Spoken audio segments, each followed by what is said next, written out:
नमस्कार साथियों, आप सभी का हार्दिक स्वागत है हमारे YouTube चैनल एनवीआर एजुकेशन पर। और मैं संपत लेड आपके सामने जो है राजस्थान पटवारी भर्ती परीक्षा 2021 के लिए जो है राजस्थान जीके का जो है सिलेबस क्लियर करवा रहा हूं साथियों।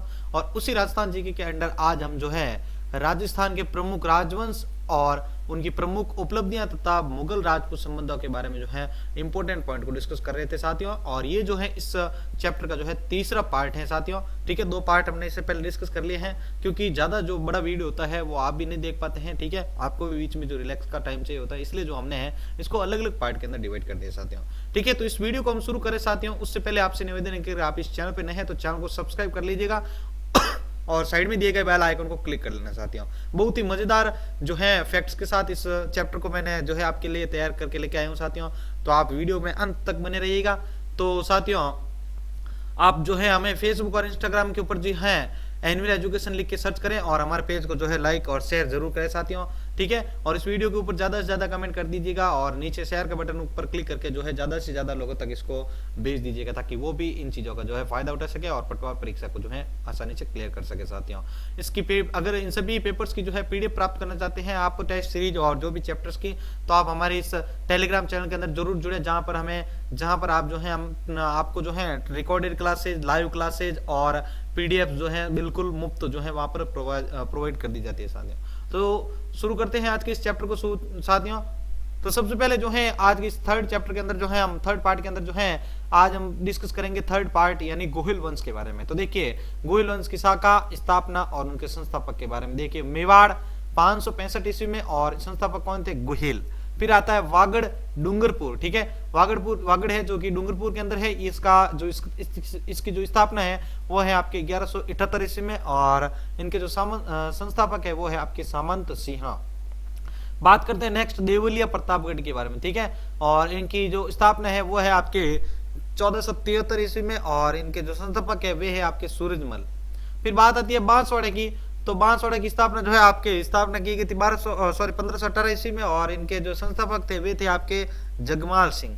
और लास्ट आपके शाहपुरा 1631 ईस्वी में स्थापना और इनके सुजान सिंह जो है आपके संस्थापक थे। अब बात करते हैं इसके अंदर देखिए मेवाड़ के बारे में। ठीक है, सबसे पहला लेते हैं हम मेवाड़ का गुहिल सिसोदिया राजवंश। ठीक है, तो मेवाड़ का गुहिल सिसोदिया राजवंश है, इसके बारे में हम डिस्कस कर रहे हैं साथियों। तो देखिए, डॉक्टर भंडारकर ने जो है कुंभलगढ़ प्रशस्ति के आधार पर मेवाड़ के गुहिलों को ब्राह्मण वंशी माना है। क्या माना है साथियों? मेवाड़ के जो गुहिल थे उनको ब्राह्मण वंशी माना है, याद रखना है आपको इनको। ठीक है, अबुल फजल के अनुसार गुहिल ईरान के बादशाह नौशेर खां, ठीक है, आदिल की जो है संतान थे। ठीक है, अबुल फजल के अनुसार जो गुहिल थे वे ईरान के बादशाह नौशेर खां आदिल के जो है संतान थे। कर्नल टॉड ने इन्हें विदेशी माना है। कर्नल टॉड जो थे वे इनको जो है विदेशी मानते थे, जबकि डॉक्टर ओझा के अनुसार गुहिल प्राचीन क्षत्रियों के राजवंश थे और विशुद्ध सूर्यवंशी राजपूत थे। ठीक है, विशुद्ध जो है आपके सूर्यवंशी राजपूत थे ये सभी। ठीक है, माना जाता है कि गुहिल ने इस वंश की स्थापना 566 ईस्वी में की थी। गुहिल ने जो है इस वंश की जो स्थापना थी वो 566 ईस्वी में की थी। उसी के नाम पर इसे गुहिल वंश के नाम से जाना जाता है। ठीक है, अब देखिए, मेवाड़ में 2 वंशों का शासन रहा था। ठीक है, कौन कौन से शासन? एक तो गुहिल, एक है सिसोदिया। तो गुहिल देखिए आपके 565 से लेकर 1303 ईस्वी तक और सिसोदिया जो था वो था आपके 1326 से लेकर 1998 ईस्वी तक। ठीक है, अब देखिए गुहिलादित्य से रतन सिंह तक। ठीक है, और ये है आपके हमीर से लेकर भोपाल सिंह तक। इनकी जो उपाधि थी वो थी आपके रावल और इनकी जो उपाधि थी वो थी आपके राणा या महाराणा। गुहिल वंश के अंदर जो उपाधि थी वो थी आपके रावल और सिसोदिया वंश के अंदर जो उपाधि थी महाराणा या राणा। ठीक है, अब देखिए गुहिलादित्य यानी गुहिल वंश का संस्थापक कौन था? आपके गुहिलादित्य। ठीक है, अब देखिए वल्लभी नागर। ठीक है, वल्लभी नगर के राजा शिलादित्य का पुत्र था। ठीक है, माता का नाम था आपके पुष्पावती। ठीक है, पुष्पावती है, यहां पर ध्यान रखिएगा। पुष्पावती कमलावती ब्राह्मण द्वारा पाला गया था इसको। ठीक है, कमलावती गुहिलादित्य को जो है आपके कमलावती ब्राह्मण द्वारा पाला गया था और 565 से 66 ईस्वी के गुहिल वंश की इन्होंने जो है नींव रखी थी। 565 से 66 ईस्वी के बीच जो है गुहिल वंश की इन्होंने नींव रखी थी साथियों। अब बात करते हैं नेक्स्ट, देखिए बप्पा रावल या काल भोज के बारे में। ठीक है, बप्पा रावल और काल भोज के बारे में डिस्कस करते हैं। तो देखिए, गुहिल वंश का वास्तविक संस्थापक ये था, ठीक है। गुहिल वंश का जो वास्तविक संस्थापक है वो आपके बप्पा रावल या काल भोज को माना जाता है। यह हारित ऋषि की सेवा की थी, इन्होंने जो है हारित ऋषि जो थे उनकी सेवा की थी। 728 से लेकर 734 ईस्वी में 728 से 734 ईस्वी में चित्तौड़ शासक मानमोरी को हराकर इन्होंने, चित्तौड़ का शासक था मानमोरी, उसको हराकर चित्तौड़ पर इन्होंने अधिकार कर लिया। वह अपनी राजधानी नागदा को बनाया था। अपनी राजधानी किसको बनाया था? नागदा को बनाया था। अब देखिए, बप्पा रावल की छतरी नागदा के अंदर स्थित है। अगर आपको पूछ ले जाए कि नागदा के अंदर किसकी जो है छतरी स्थित है, तो देखिए बप्पा रावल की छतरी है जो वहां पर स्थित है। देखिए, सीवी वैद्य, ठीक है, सीवी वैद्य ने बप्पा रावल को चार्ल्स मार्टिन कहा है। क्या है कहा है साथियों? चार्ल्स मार्टिन कहा है। सीवी वैद्य ने जो है बप्पा रावल को चार्ल्स मार्टिन जो है कहा है। बप्पा के पास 12,72,000 सेना थी। कितनी थी साथियों? 12,72,000 सेना थी बप्पा के पास, बप्पा रावल के पास। आहड़ शिलालेख में बप्पा रावल को मुकुटमणि के समान बताया गया है। ध्यान रखिएगा साथियों, आहड़ जो शिलालेख था, आहड़ शिलालेख जो था उसके अंदर बप्पा रावल को मुकुटमणि के समान बताया गया है। रणकपुर प्रशस्ति में बप्पा रावल व काल भोज को अलग अलग बताया गया है, ठीक है। रणकपुर की जो प्रशस्ति है उसके अंदर बप्पा रावल व काल भोज को अलग अलग बताया गया है। बप्पा रावल मेवाड़ का प्रथम शासक था जिसने मेवाड़ में सोने के सिक्के चलाए थे, ठीक है। बप्पा रावल जो है मेवाड़ का ऐसा पहला शासक था जिसने मेवाड़ के अंदर सोने के सिक्के चलाए थे। यह सिक्का अजमेर से चला था। कहां पर चला था साथियों? अजमेर से जो है ये सिक्के को चलाने का जो है चलन हुआ था, प्रारंभ हुआ था, जिसका वजन कितना था? 115 ग्रेन था, ठीक है। इस सिक्के का जो वजन था वो कितना था? 115 ग्रेन। अब देखिए, इसी के अंदर कुछ पॉइंट्स आते हैं। एकलिंग जी का मंदिर, ठीक है, एकलिंग जी मंदिर कैलाशपुरी उदयपुर के अंदर, ठीक है। मेवाड़ के वास्तविक राजा थे, ठीक है। मंदिर बप्पा रावल ने बनवाया था। ये जो एकलिंग जी का जो मंदिर था, वहां जो मंदिर था वो बप्पा रावल के द्वारा बनवाया गया था। मेवाड़ महाराणा युद्ध में जाने से, ठीक है, मेवाड़ महाराणा युद्ध में जाने से पूर्व एकलिंग जी का दर्शन कर लेते, जिससे आस का मांगना कहते हैं। क्या कहते थे? आस का मांगना कहते थे, ठीक है। जब भी मेवाड़ के जो महाराणा थे वे युद्ध के अंदर जाते थे तो एकलिंग जी का आशीर्वाद लेते थे, जिसको जो है हम आस का मांगना कहते थे। एकलिंग जी राजस्थान में पशुपत, ठीक है, एकलिंग जी राजस्थान में पाशुपत, ठीक है, पाशुपत या लकुलिस संप्रदाय का प्रमुख केंद्र था। पाशुपत या लकुलिस संप्रदाय का प्रमुख केंद्र था एकलिंग जी का, ठीक है, राजस्थान के अंदर, जहां फाल्गुन कृष्ण त्रयोदशी यानी महाशिवरात्रि के दिन मेला पड़ता है, ठीक है। यहाँ पर एकलिंग जी के जो मंदिर है, यहाँ पर जो है फाल्गुन कृष्ण त्रयोदशी यानी महाशिवरात्रि होती है, उस दिन जो है यहाँ पर मेला पड़ता है साथियों। अब देखिए, इस साइड में शासक और इस साइड में हम राजधानी की बात करते हैं। तो बप्पा रावल और इनकी जो राजधानी थी वो थी आपके नागदा। उसके बाद आता है अल्लट और इनकी राजधानी थी आपकी आहड़। फिर आता है जैत्र सिंह, इसकी राजधानी थी आपके चित्तौड़गढ़, ठीक है। नेक्स्ट है आपके कुंभा, इनकी राजधानी कुंभलगढ़। शांगा, राजधानी चित्तौड़गढ़। महाराणा प्रताप, याद रखना इंपॉर्टेंट है, कुंभलगढ़, आवरगढ़ और चावंड, ये तीन जो थी राजधानियां थी, ठीक है, आपके महाराणा प्रताप के, ठीक है। महाराणा प्रताप की जो है ये तीनों राजधानी थी, ठीक है, कुंभलगढ़, आवरगढ़ और चावंडगढ़, ठीक है, चावंड। फिर आते हैं अमर सिंह। तो अमर सिंह की जो राजधानी थी वो थी साथियों आपके, याद रखिएगा, चावंड या उदयपुर, ठीक है, जो कि उदयपुर के अंदर है चावंड, अमर सिंह की जो राजधानी है, ठीक है। अब देखिए, बात करते हैं पहले सबसे पहले अल्लट के बारे में। तो देखो, ख्यातों में अल्लट को आलू राव कहा गया है। क्या कहा गया? आलू राव। इसने हूण राजकुमारी हरिया देवी से विवाह किया था। हूण की जो राजकुमारी थी जिसका नाम था हरिया देवी, उससे जो है इसने विवाह किया था अल्लट ने, ठीक है। अल्लट को जो ख्यात थे उसके अंदर जो है आलू राव कहा गया था। अल्लट ने आहड़ को दूसरी राजधानी बनाकर वहां वराह मंदिर का जो है निर्माण करवाया था। अल्लट ने जो है आहड़ को दूसरी राजधानी बनाया और वहां पर जो है वराह मंदिर का इन्होंने निर्माण करवाया था। मेवाड़ में सर्वप्रथम नौकरशाही प्रथा की शुरुआत हुई थी। नौकरशाही प्रथा की शुरुआत कहां पर हुई थी? मेवाड़ के अंदर। अब बात करते हैं शक्ति कुमार के बारे में। तो देखिए, इसके समय मालवा के परमार शासक मुंज ने आहड़ पर आक्रमण कर नगर को नष्ट कर दिया था। मुंज, ठीक है, मुंज के उत्तराधिकारी भोज परमार, मुंज का जो उत्तराधिकारी था जिसका नाम था भोज परमार, ने चित्तौड़ पर अधिकार कर त्रिभुवन नारायण मंदिर का जो है निर्माण करवाया तथा नागदा के अंदर भोजसर तालाब की स्थापना की थी। किसकी की थी साथियों? भोजसर तालाब की जो है इन्होंने स्थापना की थी। अब बात करते हैं रण सिंह के बारे में, ठीक है। तो देखिए इसके समय गुहिल दो शाखाओं में बटा हुआ गया था, ठीक है। इसके समय जो है गुहिल दो शाखाओं में बटा हुआ था। प्रथम आपके रावल शाखा, जिसमें रण सिंह पुत्र खेम सिंह ने जो है चित्तौड़ पर चित्तौड़ पर जो है शासन किया था। रण सिंह पुत्र खेम सिंह ने जो है चित्तौड़ पर इन्होंने शासन किया था। दूसरी राणा शाखा, पहली राणा शाखा तो जो आपको यहाँ पर बता दी मैंने, रण सिंह पुत्र खेम सिंह ने जो है चित्तौड़ पर शासन किया था। दूसरी राणा शाखा कौन सी थी? रण सिंह का पुत्र राहप सिसोदे ठिकाने में चला गया और सिसोदे वंश की उन्होंने जो है नींव रखी थी। सिसोदे वंश की नींव इन्होंने रखी थी रण सिंह का पुत्र राहप, ठीक है। अब बात करते हैं सामंत सिंह के बारे में, ठीक है। सामंत सिंह के बारे में जो है हम अब डिस्कस करते हैं साथियों। तो देखिए जालोर के कीर्तिपाल चौहान ने सामंत सिंह को पराजित कर मेवाड़ से निकाल दिया। परिणाम स्वरूप सामंत सिंह ने वागड़ में नए राज्य की स्थापना की। सामंत सिंह के छोटे भाई कुमार सिंह ने जो है मेवाड़ पर पुनः अधिकार कर लिया था, ठीक है। मेवाड़ के अंदर जो है इन्होंने पुनः अधिकार कर लिया था साथियों। अब देखिए नेक्स्ट पॉइंट को देखते हैं यहां पर। तो अब नेक्स्ट आता है वेरी इंपॉर्टेंट पॉइंट है साथियों, याद रखिए कि एग्जाम के अंदर पूछा जाता है हर बार इसको, ठीक है। अब बात आती है अपने पास जैत्र सिंह से रिलेटेड, ठीक है।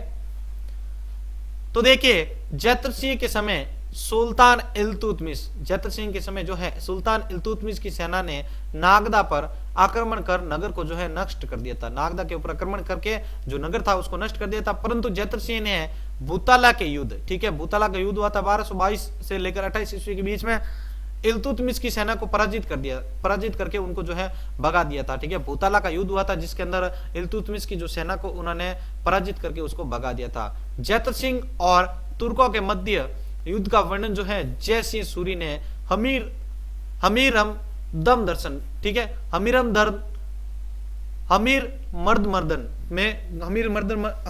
मर्दन के एक ग्रंथ है उसके अंदर जो है इसका जो है वर्णन किया था, ठीक है। हमीर मर्द, ठीक है। अब देखिए तुर्क सेना द्वारा नागदा को नष्ट कर दिए जाने के कारण जैत्र सिंह ने चित्तौड़ को मेवाड़ की राजधानी बनाया था, ठीक है। तुर्क सेना द्वारा जो नागदा को नष्ट कर दिया था जिसके कारण जो है जैत्र सिंह ने चित्तौड़ को जो है मेवाड़ की राजधानी बनाया था। जैत्र सिंह के शासन के अंतिम काल, जैत्र सिंह का जो अंतिम शासन काल था, ठीक है, उसके अंदर जो है 1248 ईस्वी में सुल्तान नसीरुद्दीन मोहम्मद की सेना, ठीक है, सुल्तान नासिरुद्दीन महमूद की सेना ने मेवाड़ पर आक्रमण किया था। कहां पर किया?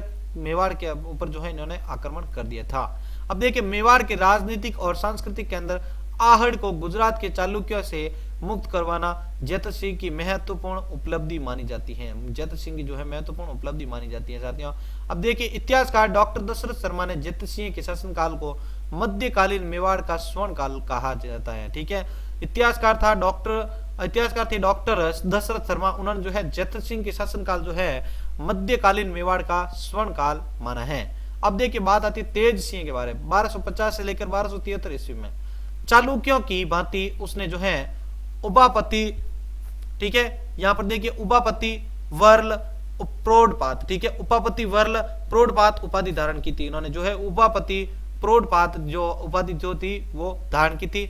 अब देखिए परम भट्टारक, ठीक है, परम भट्टारक महाराज धीराज और परमेश्वर उनके अन्य विरुद्ध थे, ठीक है, अन्य विरुद्ध थे, ठीक है। परम भट्टारक महाराज धीराज और परमेश्वर जो है उनके अन्य विरुद्ध थे। अब देखिए तेज सिंह के समय जो है 1253 से 54 ईस्वी में बलबन ने मेवाड़ पर आक्रमण किया था। बलबन ने जो है मेवाड़ पर आक्रमण किया था। राजस्थान में उपलब्ध प्रथम चित्रित ग्रंथ, राजस्थान के अंदर जो है प्रथम चित्रित ग्रंथ कौन सा उपलब्ध हुआ था? जिसका नाम था श्रावक प्रतिक्रमण सूत्र चूर्णी, ठीक है, श्रावक प्रतिक्रमण सूत्र चूर्णी, ठीक है। ये जो था प्रथम चित्रित ग्रंथ था राजस्थान के अंदर, ठीक है, जो पहले बार उपलब्ध हुआ था। 1260 ईस्वी में तेज सिंह के समय ही आहड़ में चित्रित किया गया था, ठीक है, और यह भी जो है तेज सिंह के समय में ही आहड़ के अंदर चित्रित किया गया था। तेज सिंह की पत्नी जैतल देवी ने चित्तौड़ के किले में जो है श्याम पार्श्वनाथ मंदिर का निर्माण करवाया था, ठीक है। चित्तौड़ के किले के अंदर जो है श्याम पार्श्वनाथ जो है मंदिर का निर्माण करवाया था। किसने? तेज सिंह की जो पत्नी थी जैतल देवी ने, ठीक है। अब बात करते हैं हम साथियों समर सिंह के बारे में। तो देखिए इनका शासनकाल 1273 से 1302 ईस्वी तक। समर सिंह के समय के 8 शिलालेख प्राप्त होते हैं। समर सिंह के समय से जो है 8 शिलालेख हमें प्राप्त होते हैं। कौन कौन से? इनके समय रणथंभौर के अमीर ने जो है मेवाड़ पर आक्रमण कर खिराज वसूल किया था। ठीक है, मेवाड़ पर आक्रमण करके खिराज जो है वसूल किया था। माना जाता है कि अंचल गच्छ, ठीक है, माना जाता है कि अंचल गच्छ के आचार्य अमित सिंह सूरी के उपदेश पर समर सिंह ने अपने राज्य में जीव हत्या पर रोक लगा दी थी। ठीक है, जीव हत्या पर इन्होंने जो है रोक लगवाई थी। अब बात करते हैं रतन सिंह के बारे में। ठीक है, तो देखिए 1302 से 1303 ईस्वी तक रतन सिंह समर सिंह का पुत्र तथा मेवाड़ के गुहिल वंश की रावल शाखा का अंतिम शासक था। ठीक है, जो गुहिल वंश की रावल शाखा जो थी, गुहिल वंश की जो रावल शाखा थी, उसका अंतिम शासक कौन माना जाता है? रतन सिंह। यह जो है आपके समर सिंह का पुत्र था साथियों। उल्लेखनीय है कि राज प्रशस्ति महाकाव्य में रतन सिंह का नाम नहीं मिलता है। राज प्रशस्ति जो महाकाव्य था उसके अंदर जो है रतन सिंह का नाम हमें देखने को नहीं मिलता है साथियों। मलिक मोहम्मद जायसी, ठीक है, मलिक मोहम्मद जायसी द्वारा रचित पद्मावत, ठीक है, मलिक मोहम्मद जायसी द्वारा रचित पद्मावत यानी 1540 ईस्वी के अनुसार सुल्तान अलाउद्दीन खिलजी ने रतन सिंह की अति सुंदर पत्नी पद्मिनी को प्राप्त करने के लिए चित्तौड़ पर आक्रमण किया था। ठीक है, रतन सिंह की जो पत्नी थी, ठीक है, सुंदरता के लिए जो प्रसिद्ध थी पद्मिनी, उसको प्राप्त करने के लिए उन्होंने जो है चित्तौड़ के ऊपर आक्रमण किया था। अलाउद्दीन खिलजी ने 28 जनवरी 1303 ईस्वी को जो है दिल्ली से चलकर चित्तौड़ का घेरा डाल दिया था। अमीर खुसरो इस अभियान में भी सुल्तान के साथ था। ठीक है, अमीर खुसरो जो था उस समय इस सुल्तान के साथ ही था। 25 अगस्त 1303 ईस्वी को दुर्ग पर सुल्तान का अधिकार हो गया। रावल रतन सिंह प्रसिद्ध सेना नायकों गोरा और बादल सहित वीर गति को प्राप्त हुआ तथा रानी पद्मावती के नेतृत्व में स्त्रियों ने जो है जौहर कर लिया था। यह चित्तौड़ का प्रथम शाखा था। याद रखिएगा, चित्तौड़ का प्रथम शाखा कौन सा था? आपके जो आपके रानी पद्मावती जो थी, पद्मिनी जो थी, रानी पद्मिनी के नेतृत्व के अंदर जो स्त्रियों ने जो जौहर किया था वह जो है चित्तौड़ का प्रथम शाखा था। देखिए, अमीर खुसरो के अनुसार दुर्ग पर अधिकार करने के बाद सुल्तान ने 30,000 हिंदुओं का कत्ल करवा दिया था। उल्लेखनीय है कि अमीर खुसरो ने इस समय चित्तौड़ के किसी अन्य शाखे, ठीक है, किसी शाखे या जौहर का वर्णन नहीं किया है। अलाउद्दीन खिलजी ने अपने पुत्र खिज्र खां को चित्तौड़ के अंदर जो है नियुक्त कर चित्तौड़ का नाम खिजराबाद कर दिया था। ठीक है, चित्तौड़ के अंदर जो है अलाउद्दीन खिलजी ने अपने पुत्र को जो है वहां पर नियुक्त कर दिया और वहां पर जो है चित्तौड़ का नाम बदलकर खिजराबाद कर दिया था। अब देखिए, पद्मिनी जो है सिहल द्वीप की राजकुमारी थी। ठीक है, उनके पिता का नाम था आपके गंधर्व सेन, माता का नाम आपकी चंपावती। गोरा पद्मिनी का चाचा, गोरा व बादल पद्मिनी का भाई था। ठीक है, पद्मिनी के पास हीरामन तोता था। पद्मिनी जो थी उसके पास एक तोता था जिसका नाम था आपके हीरामन। कई बार एग्जाम में इसके बारे में भी पूछा जाता है साथियों, याद रखिएगा। अब देखिए, अब बात करते हैं हम नेक्स्ट पॉइंट के बारे में जो कि है पद्मावत के बारे में। ठीक है, 1540 में शेरशाह सूरी के समय अवधी भाषा में मलिक मोहम्मद जायसी द्वारा लिखा गया ग्रंथ था जिसका नाम था पद्मावत। अमीर खुसरो चित्तौड़ शाखे का प्रत्यक्ष दृष्टा था। ठीक है, अमीर खुसरो जो था चित्तौड़ शाखे का जो है प्रत्यक्ष दृष्टा था जिसने प्रत्यक्ष रूप से उस दृश्य को देखा था। गुरु निजामुद्दीन औलिया थे। ठीक है, मूल नाम क्या था? मोहम्मद हसन। ठीक है, मूल नाम क्या था इनका? मोहम्मद हसन। देखिए, खुसरो कवाली, सितार, मुकरियां यानी पहेलियों का जनक था। जो अमीर खुसरो जो थे वो कवाली, सितार और मुकरियां यानी जिसको पहेली कहा जाता है उनके जनक थे। अलाउद्दीन ने चित्तौड़ दुर्ग अपने पुत्र खिजर खां को सौंप दिया, वो इसका नाम खिजराबाद कर दिया था। हमने अभी डिस्कस किया था। 1313 ईस्वी में सोनगरा चौहान मालदेव को, सोनगरा के चौहान थे मालदेव, उनको जो है चित्तौड़ का प्रशासक नियुक्त किया। मालदेव सोनगरा इतिहास में मुंशाला मालदेव के नाम से जाना जाता है। मालदेव सोनगरा जो था इतिहास के अंदर मुंशाला मालदेव के नाम से जाना जाता है। अब देखिए, बात करते हैं हम सिसोदिया वंश के बारे में। ठीक है, तो सिसोदिया वंश के अंदर क्या क्या इंपॉर्टेंट फैक्ट बनते हैं वो अभी हम जो है डिस्कस कर लेते हैं साथियों। तो देखिए, सिसोदिया वंश के अंतर्गत राणा हमीर को डिस्कस करते हैं 1326 से 1364 ईस्वी तक। सिसोदिया राजवंश का संस्थापक ये जो था, ठीक है, सिसोदिया जो राजवंश था उसका संस्थापक कौन था? राणा हमीर। ये सिसोदिया ठिकाने के लक्ष्मण सिंह का पुत्र, जो सिसोदिया ठिकाना था वहां पर जो है लक्ष्मण सिंह का जो पुत्र अरि सिंह का पुत्र था। ठीक है, लक्ष्मण सिंह का पुत्र था अरि सिंह, उसका यहाँ पुत्र था। ठीक है, लक्ष्मण सिंह व उसके 7 पुत्र ठीक है। लक्ष्मण सिंह व उसके 7 पुत्र चित्तौड़ के प्रथम साके में मारे गए थे।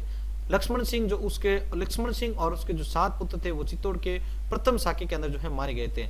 हमीर ने मालदेव सोनगरा के पुत्र जैसा या वीरा को जो है हराकर चित्तौड़ पर अधिकार कर लिया था। हमीर के उपनाम क्या है, देखिए, मेवाड़ का उद्धारक, मेवाड़ का उद्धार करने वाला भी कहा जाता है। देखिए, मेवाड़ का जो उद्धारक है भामाशाह को भी कहा जाता है, ठीक है। मेवाड़ का जो उद्धारक था वो भामाशाह को भी कहा जाता है। वीर राजा यानी रसिक प्रिया में कुंभा ने कहा है कि जो जयदेव की गीत गोविंद पर लिखी टीका है, ठीक है। प्रबल हिंदू राज टॉड ने कहा था। प्रबल हिंदू राज किसने कहा था, टॉड ने कहा था। अब देखिए सिंगोल युद्ध के बारे में, हमीर व मोहम्मद बिन तुगलक के मध्य हुआ था। यह युद्ध जो है आपकी सिंगोली युद्ध जो हुआ था वो हमीर व मोहम्मद बिन तुगलक के मध्य हुआ था। हमीर ने चित्तौड़ के अन्नपूर्णा माता का मंदिर बनवाया था। चित्तौड़ का जो अन्नपूर्णा माता मंदिर है वो आपके हमीर के द्वारा बनाए गए हैं। अब देखिए सिंगोली के युद्ध में हमीर ने मोहम्मद बिन तुगलक की सेना को पराजित किया था। सिंगोली का जो युद्ध हुआ था उसके युद्ध के अंदर जो है हमीर ने मोहम्मद बिन तुगलक की सेना को जो है पराजित कर दिया था, हरा दिया था। राणा छत्र सिंह के बारे में देखिए 1364 से लेकर 1382 ईस्वी तक। राणा खेता यानी जैत सिंह, देखिए साथियों, राणा खेता यानी जैत सिंह छत्र सिंह ने हाड़ौती के हाड़ाओं को दबाया तथा अजमेर के जहाजपुर, मांडल और छप्पन को जो है मेवाड़ के अंदर जो मिला दिया, छप्पन को भी जो है मेवाड़ के अंदर मिला दिया था। खेता ने मालवा के दिलावर खां गोरी को पराजित कर मेवाड़ मालवा संघर्ष का जो है सूत्रपात किया था। किसका, मेवाड़ मालवा का जो है संघर्ष का जो है इन्होंने सूत्रपात किया था। इसके दासी पुत्र चाचा व मीरा ने मोकल की हत्या करवा दी थी, ठीक है। इसके दासी पुत्र चाचा व जो है मीरा ने जो है मोकल की हत्या इन्होंने जो है करवा दी थी साथियों। अब बात करते हैं राणा लक्ष्य सिंह या राणा लाका के बारे में, ठीक है। राणा लक्ष्य सिंह या राणा लाका के बारे में आपने सुना है। 1382 से लेकर 1421 ईस्वी तक की इनके बारे में जो है शासनकाल बताया जाता है। राणा लाका यानी लक्ष्य सिंह के समय जावर की चांदी की खान का उत्खनन प्रारंभ होने से मेवाड़ की समृद्धि का विकास हुआ था। जावर की जो चांदी की खान थी उसका उत्खनन यानी उसकी खोज होने से जो है आपके मेवाड़ की समृद्धि का जो है विकास हुआ था। अब देखिए पिछोला जेल के बारे में। लाखा के समय पिच्छू या छित्तर नामक चिड़ीमार बंजारे ने अपने बैल की स्मृति में बनवाई थी, ठीक है। एक पिच्छू या छित्तर नाम का जो है चिड़ीमार बंजारा था, उसने जो है अपने बैल की स्मृति के अंदर पिछोला जेल बनवाई थी। अब देखिए हंसाबाई से इन्होंने विवाह किया।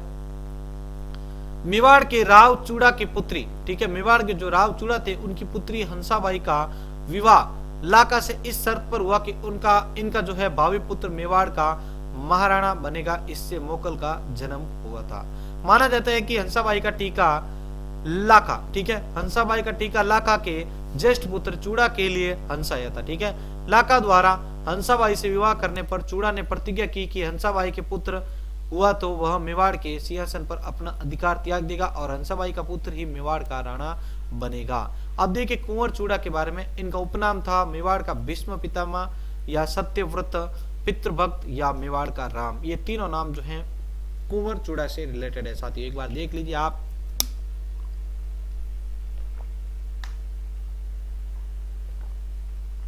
साथियों आप जो है हमारे व्हाट्सएप स्टडी ग्रुप के अंदर जुड़ना चाहते हैं तो ये मोबाइल नंबर नीचे जो मैंने दे रखे हैं 8306101800 पे है। अपना नाम और अपना सिटी जो है लिखकर सेंड कर दे साथियों, ताकि आप हमारे स्टडी ग्रुप के अंदर जुड़ सके साथियों। चलिए अब बात करते हैं चूड़ा के वंशज जो है क्या कहलाए थे साथियों। अगर एग्जाम में पूछ ले जाए आप तो क्या बताएंगे, चूड़ा के जो वंशज थे वो चूड़ावत कहलाए थे, ठीक है, चूड़ावत कहलाए थे। मेवाड़ के समय, ठीक है, सॉरी, मेवाड़ में पट्टा जारी करने का अधिकार चुंडावतों को था। मेवाड़ के अंदर जो पट्टे जो थे, जमीन के जो पट्टे थे वो जारी करने का अधिकार किनको था, चुंडावतों को, ठीक है। सलुम्बर के जो चुंडावत थे वो आपके राउत जी कहलाते थे, ठीक है। सलुम्बर के जो चुंडावत थे वे आपके राउत जी कहलाते थे। मेवाड़ महाराणाओं के तलवार सुलुम्बर के चुंडावत बांधते थे, ठीक है। मेवाड़ महाराणा के जो है तलवार और सुलम्बर के जो है आपके चुंडावत बांधते थे। प्रताप को तलवार कृष्णदास चुंडावत ने बांधी थी, ठीक है। प्रताप को जो तलवार थी वो आपके कृष्णदास चुंडावत ने बांधी थी। चुंडावतों की सहमति से ही महाराणा बनाया जाता था। चुंडावतों की जो सहमति होती थी उनकी जो तर्ज पर जो है महाराणा बनाया जाता था। महाराणा की अनुपस्थिति में मेवाड़ का प्रशासन जो है आपके चुंडावत संभालते थे। ठीक है, महाराणा जो थे उनकी जो अगर अनुपस्थित होती थी, अगर वो नहीं हो पाते थे उपस्थित, तो उनकी अनुपस्थिति में जो है चुंडावती वहां पर जो है आपका प्रशासन संभालते थे। चुंडावत हारावल सेना में रहते थे। कहां पर? हारावल सेना के अंदर रहते थे। लाका ने तारागढ़ दुर्ग यानी जो बूंदी के अंदर जैसा मिट्टी का दुर्ग बनाकर अपनी प्रतिज्ञा पूरी की थी। ये हमने लास्ट पार्ट के अंदर भी देखा था साथियों। लाका ने जो है तारागढ़ दुर्ग जैसा मिट्टी का दुर्ग बनाया और अपनी जो है प्रतिज्ञा को इन्होंने जो है पूरा किया था। अब बात करते हैं राणा मोकल के बारे में। 1421 से लेकर 1433 ईस्वी तक इनके बारे में बताया जाता है। देखिए, मोकल अल्पावस्था में ही शासक बना था। मोकल जो था वो अल्प अवस्था के अंदर ही शासक बन गया था।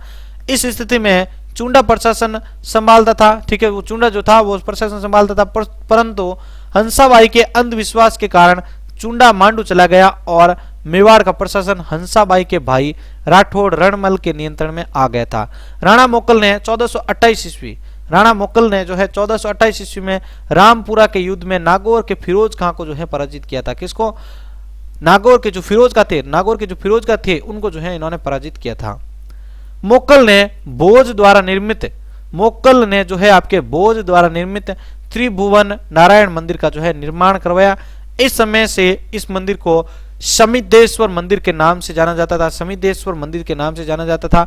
एकलिंग जी के मंदिर के परकोटे का निर्माण भी मोकल के समय ही हुआ था। एकलिंग जी के जो मंदिर थे उनके परकोटे का जो निर्माण था वो भी मोकल के समय ही हुआ था। ठीक है, जब महाराणा मोकल भीलवाड़ा में गुजरात के अहमद शाह के विरुद्ध पड़ाव डालते हुए था, तब उसकी जो है हत्या राणा खेता की राणा खेता की उपपत्नी के पुत्र, ठीक है, राणा खेता की जो उपपत्नी थी पुत्र, वो चाचा मेरा ने जो है उनको उपपत्नी के जो पुत्र या चाचा था मेरा है, उसने जो है उनको जो है हत्या कर दी थी। ठीक है, राणा की हत्या में मेहपा पवार, ठीक है, राणा की जो हत्या हुई थी उसके अंदर मेहपा पवार आदि जो है सरदार भी शामिल थे। मेहपा पवार नाम का जो सरदार था वह भी जो है उस समय शामिल था साथियों। अब बात करते हैं नेक्स्ट हम महाराणा कुंभा के बारे में। 1433 से लेकर 1468 ईस्वी तक कुंभा या कुंभकर्ण, ठीक है, कुंभा या कुंभकर्ण मोकल की परमार रानी सौभाग्य देवी का पुत्र था। जिस समय मोकल की हत्या की गई थी उस समय कुंभा की जिलवाड़ा में, ठीक है, उसमें कुंभा जो था वो जिलवाड़ा में था, परंतु मोकल के समर्थक सरदारों ने कुंभा को सुरक्षित चित्तौड़ लाकर जो है राणा घोषित किया था। ठीक है, उनको सुरक्षित जो है आपके चित्तौड़ लाया, फिर उनको जो है राणा घोषित किया गया था। कुंभा की अब प्रारंभिक उपलब्धियों के बारे में देखते हैं। तो देखिए, चाचा यानी मेरा का दमन, चाचा मेरा जो था उसका दमन। इन लोगों ने जो है भीलों को अपनी ओर मिलाकर शक्ति संगठित करने का प्रयास किया, परंतु कुंभा ने रणमल और राघवदेव, ठीक है, राघवदेव जी, ठीक है, रणमल और दूसरे थे आपके राघवदेव के नेतृत्व में सेना भेजकर चाचा वो मेरा की जो है हत्या करवा दी थी। चाचा वो मेरा का साथी मेहपा पवार, ठीक है, भागकर जो है मांडू चला गया था। ठीक है, मेहपा पवार जो था भागकर वहां से जो है मांडू चला गया था। आबू और सिरोही की विजय। तो देखिए, सिरोही के देवड़ा चौहान सहसमल को पराजित कर आबू बसंतगढ़, ठीक है, और पूरी सिरोही का जो है इन्होंने अधिकार कर लिया था। अब देखिए, हाड़ौती पर आक्रमण। राव रणमल के नेतृत्व में मेवाड़ी सेना ने 1435 से लेकर 36 ईस्वी में हाड़ौती पर आक्रमण कर राव बेरीसाल को जो है मेवाड़ का अधीनस्थ बना लिया था। बात करते हैं रणमल का दमन और मेवाड़ मारवाड़ संधि के बारे में। तो देखिए, राठौड़ रणमल का मेवाड़ के दरबार में विशेष प्रभाव था। उसी के कारण जो है चुंडा मालवा चला गया तथा रणमल ने चुंडा के भाई राघवदेव की जो है इन्होंने हत्या करवा दी थी। देखिए, रणमल विरोधी मारवाड़ी, ठीक है, रणमल जो था विरोधी मेवाड़ी सरदारों ने जो है चुंडा को मांडू से वापस बुला लिया था। जो चुंडा था उसको जो है मांडू से वापस बुला लिया तथा रणमल की प्रेयसी भारमली से मिलकर जो है 1438 ईस्वी में रणमल की जो हत्या कर दी थी। कब? 1438 ईस्वी में जो है रणमल की जो है इन्होंने हत्या कर दी थी साथियों। अब नेक्स्ट पॉइंट को डिस्कस करते हैं उससे पहले एक बार वीडियो को शेयर कर दीजिए आप।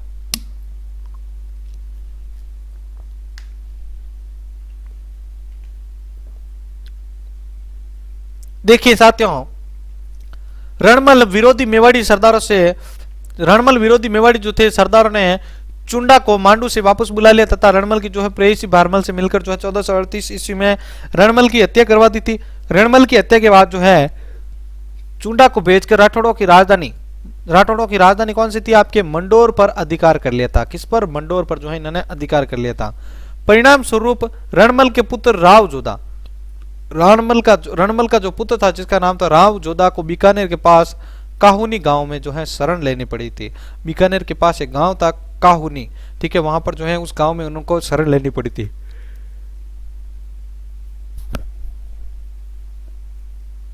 लगभग 15 वर्ष बाद 1453 15 वर्ष बाद 1453 ईस्वी में जोधा ने जो है मंडोर पर पुनः अधिकार कर लिया। राणा ने इसी संघर्ष को निरर्थक मानकर जोधा से संधि कर ली थी। इस मेवाड़ मारवाड़ संधि को जो है आवल बावल की संधि कहा जाता है। इस मेवाड़ या मारवाड़ संधि जो ये मेवाड़ या मारवाड़ जो संधि है इसको आवल बावल की संधि भी कहा जाता है। संधि के अनुसार राव जोधा ने अपनी पुत्री, राव जोधा की पुत्री का नाम क्या था? श्रृंगार देवी का विवाह राणा कुंभा के पुत्र रायमल से कर दिया था। ठीक है, राणा कुंभा का पुत्र था रायमल, उससे जो है कर दिया था। अब बात करते हैं वेरी इंपॉर्टेंट सारंगपुर के युद्ध के बारे में। 1437 ईस्वी के अंदर ये जो है युद्ध हुआ था। अब इस युद्ध के कारण क्या कहते हैं देखिए, मोक्कल के हत्यारे मेहपा पवार को मांडू में शरण देना। दूसरा था आपके मांडू के पूर्व सुल्तान होशंग शाह के पुत्र उमर खां को कुंभा द्वारा सारंगपुर दिलवाना। तीसरा था कारण आपके साम्राज्य जो विस्तार था उसकी महत्वाकांक्षा।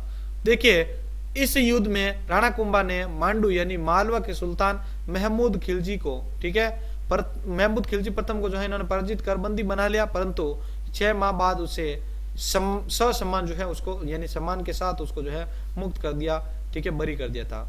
अब देखिए इतिहासकार हरविलास सारदा, कर्नल टॉड और डॉक्टर ओझा ने कुंभा की इस नीति को आलोचना की है, परंतु डॉक्टर गोपीनाथ शर्मा ने कुंभा का समर्थन किया है। इस विजय की स्मृति में कुंभा ने चित्तौड़ के किले में विजय स्तंभ का निर्माण करवाया था। यह जो विजय था, ये जो विजय हुई थी, इसकी जीत हुई थी, इसी की याद यानी स्मृति के अंदर जो है कुंभा ने चित्तौड़ के किले जो थे उसके अंदर विजय स्तंभ का निर्माण किया रहा था। चित्तौड़ का जो किला था वहां पर विजय स्तंभ का निर्माण करवाया था।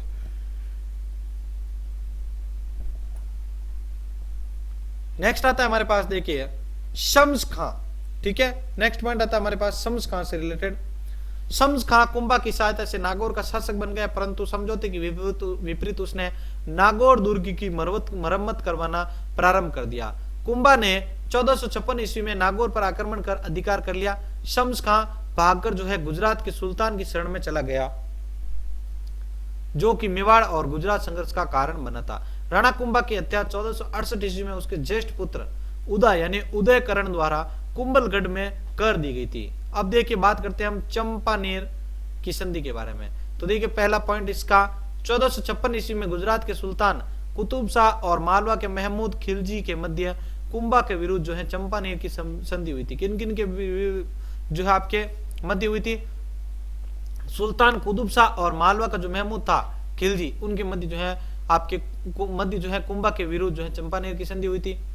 कुंभा ने कूटनीति से कुतुब शाह को अलग कर 1457 ईस्वी में बदनौर के युद्ध में महमूद खिलजी को जो है पुनः पराजित कर दिया था। महमूद खिलजी जो था उनको पुनः पराजित कर दिया था, हरा दिया था।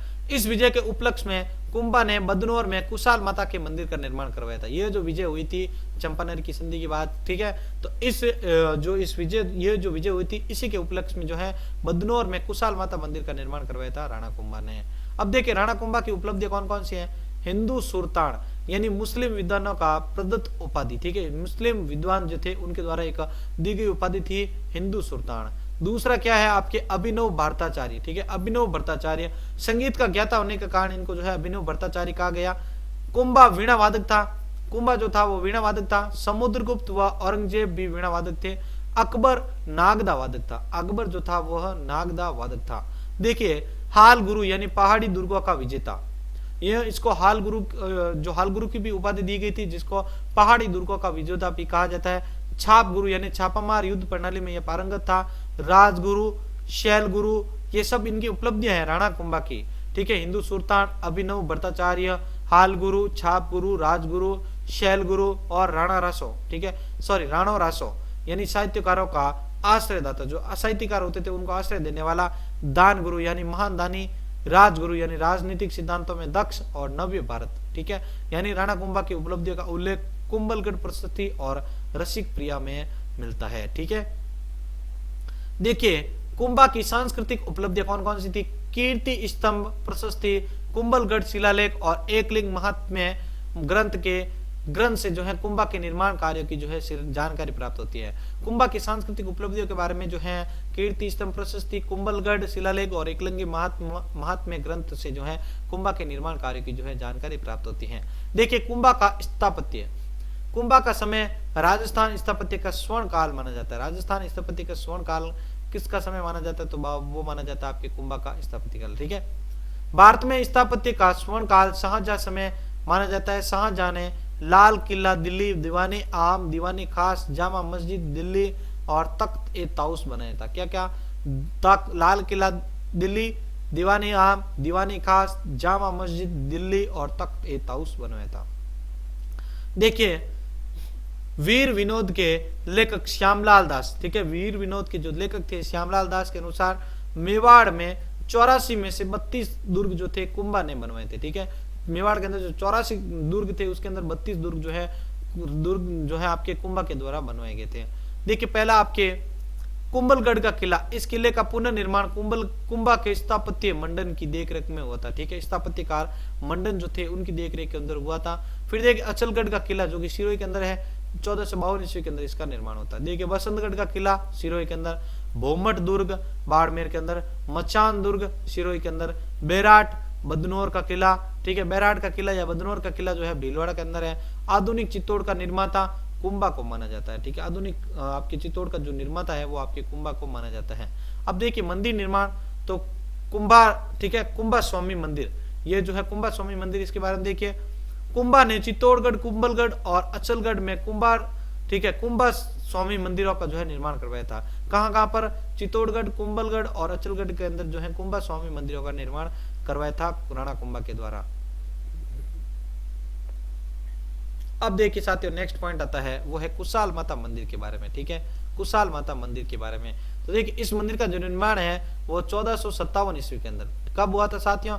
1457 ईस्वी के अंदर जो है इस मंदिर का निर्माण करवाया गया था, जिसका नाम था आपके कुशाल माता मंदिर निर्माण। ठीक है, मीरा मंदिर जो कि एकलिंग उदयपुर के अंदर, ठीक है, रणकपुर का जैन मंदिर आप सभी ने देखा ही होगा इसको। तो देखिए कुंभा के मंत्री थे जिसका नाम था धारण कशा। ठीक है, कुंभा के मंत्री धारण कशा ने इस मंदिर का निर्माण 1439 ईस्वी के अंदर कराया था। इस मंदिर का शिल्पी दयपाक था। इस मंदिर का शिल्पकार कौन था?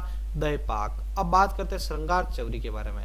इसका निर्माण राणा कुंभा की पुत्री रमाबाई के विवाह के अवसर पर मंडप के रूप में करवाया गया था। ठीक है, अब देखिए कुंभा की साहित्यिक रचनाएं कौन कौन सी थी? कीर्ति स्तंभ प्रस्तुति से कुंभा के व्यक्तित्व गुणों और उनकी साहित्यिक रचनाओं की महत्वपूर्ण जानकारी मिलती है। कुंभा विद्वान और उच्च कोटि का संगीतज्ञ था। कुंभा जो था वो एक प्रकार का विद्वान और उच्च कोटि का जो है संगीतज्ञ था। उसने संगीत राज, संगीत मीमांसा और सूड प्रबंध जैसे संगीत ग्रंथों सहित अनेक ग्रंथों की रचना की थी। कुंभा के संगीत गुरु सारंग व्यास थे। माना जाता है कि कुंभा की पुत्री रमाबाई भी अच्छी संगीतज्ञ थी। कुंभा की जो पुत्री थी रमाबाई वो भी एक प्रकार की एक अच्छी संगीतज्ञ था। ठीक है, संगीतज्ञ था। पहले देखिए संगीत राज, संगीत का सर्वश्रेष्ठ ग्रंथ, इसके 5 भाग हैं। कुंभा वीणा वादक था। ठीक है, कुंभा जो था वो वीणा वादक था। औरंगजेब और समुद्रगुप्त जो थे वे वीणा वादक थे। अकबर जो है नगाड़ा वादक था। ठीक है, नागदा या नगाड़ा वादक था। दूसरा देखिए संगीत मीमांसा। तीसरा आपके सूड प्रबंध। चौथा है आपके कामराज रतिसार, यानी कुंभा ने काम शास्त्र पुस्तक लिखी थी। कुंभा ने जो है आपके काम शास्त्र पुस्तक जो थी वहां लिखी थी। अब देखिए वाद्य प्रबंध, संगीत सुधा, हरिवार्तिक, ठीक है, हरिवार्तिक, संगीत क्रम दीपिका, ठीक है, ये सब जो है आपके जो है इसके अंदर आती है। अब देखिए नौवा आपके एक पॉइंट और रह गए हैं, एकलिंग महात्म्य। ठीक है, कान्हा व्यास ने लिखी थी। ये आपके किसके द्वारा लिखी गई थी? कान्हा व्यास के द्वारा लिखी गई थी एकलिंग महात्म्य।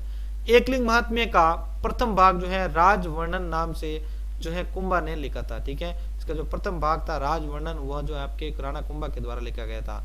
ठीक है, अब राणा कुंभा के द्वारा लिखी गई टीका, तो देखिए रसिक प्रिया, जयदेव की गीत गोविंद पर रसिक प्रिया टीका जो है लिखी गई थी। संगीत रत्नाकर पर टीका लिखी गई थी और चंडी शतक पर जो है टीका लिखी गई थी। ठीक है, चंडी शतक संगीत जो है आपके रत्नाकर और जयदेव की गीत गोविंद पर जो है रसिक प्रिया टीका लिखी गई थी। ये जो है आपके कुंभा द्वारा लिखी गई टीका थी। अब देखिए कुंभा के दरबारी विद्वान कौन कौन से थे। पहला था आपके कानव व्यास, ठीक है, एकलिंग महात्म्य, इन्होंने जो है एकलिंग महात्म्य लिखा था। अब देखिए दूसरा ना था, यानी मंडन का भाई था या, और इसने जो है वास्तु मंजरी लिखी थी। तीसरा था आपके गोविंद, ये जो है आपके मंडन का पुत्र था, इसने कला निधि, उद्धार धोरणी और द्वार दीपिका जो है ग्रंथ लिखे थे। फिर आता है आपके मंडन। तो देखिए मंडन कुंभा का प्रमुख वास्तुकार था। कुंभा का जो आपका प्रमुख वास्तुकार था उसका नाम क्या है, अगर आपको एग्जाम में पूछा जाएगा तो।